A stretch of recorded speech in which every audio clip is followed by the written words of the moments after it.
Okay, today we're going to start looking at section 10.2, which is simplifying radicals.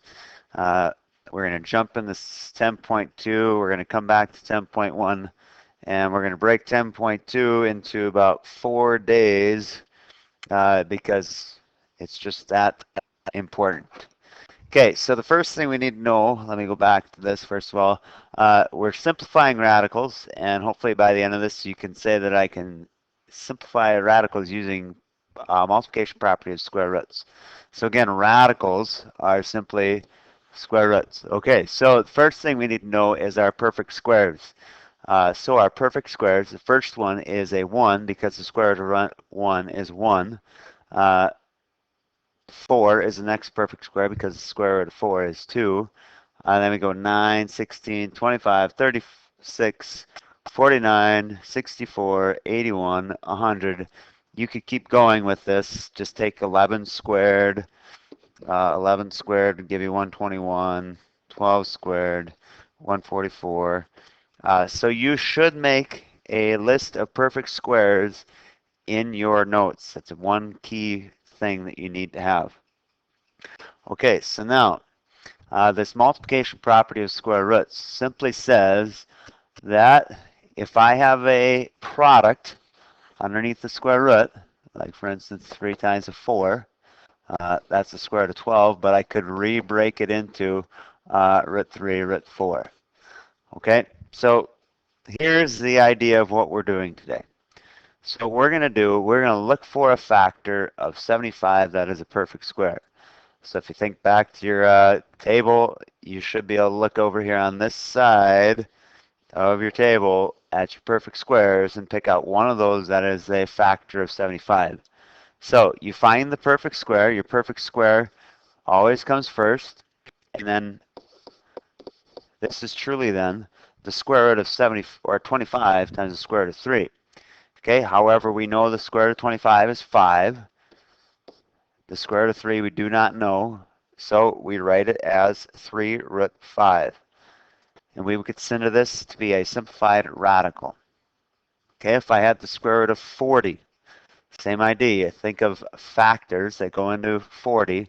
Well, the largest perfect square that goes into there. Largest perfect square that goes into 40 is 4. So I'd have root 4 times root 10. We know the square root of 4 is 2. So simplified radical would be 2 root 10. Okay, so if I looked at this one, now I simply have a number out front. That number out front is just going to stay there, and then I'm going to break 32 into a perfect square and another factor. So the largest perfect square that goes into 32. Some of you may be saying 4 times 8. Well, 4 is not the largest perfect square that goes in there. So we have to look a little farther and say, okay, 16 times 2. So this would be root 16 times a root 2. And we know the square root of 16 is 4. So I'd have 5 times 4 times root 2. But I know that 5 times 4 is simply 20. So this would simplify to 20 root 2. Okay? So then if I looked at the square root of 99, 2 times the square root of 99, excuse me.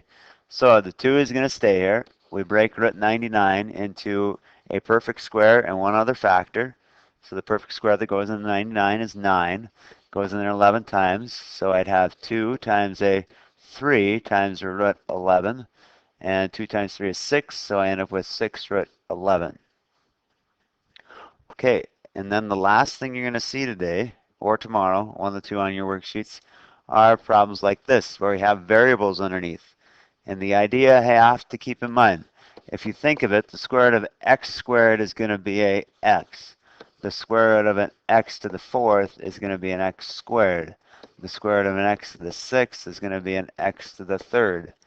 So how am I getting those numbers? Well, I'm simply taking half of your half of the exponent is going to give you what the new exponent is going to be. Okay, so if I looked at this one, first of all, you break out 160. Here's one way to think through it. So the square root of 160, look at for the biggest perfect square that goes into there. So I'd say that's root 16, root 10. So that becomes 4 root 10. But now I have to think of this piece of it. The square root of x squared, that simplifies just to an x. And then you think of this the same way you did the root 160. So I think of this as y to the fourth times a y. Okay, so y to the fourth, the square root of that is simply y squared, and the square root of y would stay where it's at. And now the things that are outside the radical get moved to the front, so I'd have a 4x y squared, and then what's underneath the radical gets multiplied back together, so I'd have a 10y.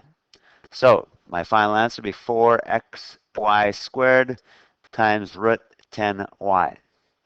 Okay, so if I think of this next one, I got a 2 out front, so that's just going to stay out there for now. Root 48 breaks into root 16, root 3. So if I simplify that down, that becomes 2 times a 4 times the root 3. If I look at the square root of m to the 7th, I break that into m to the 6th times an m.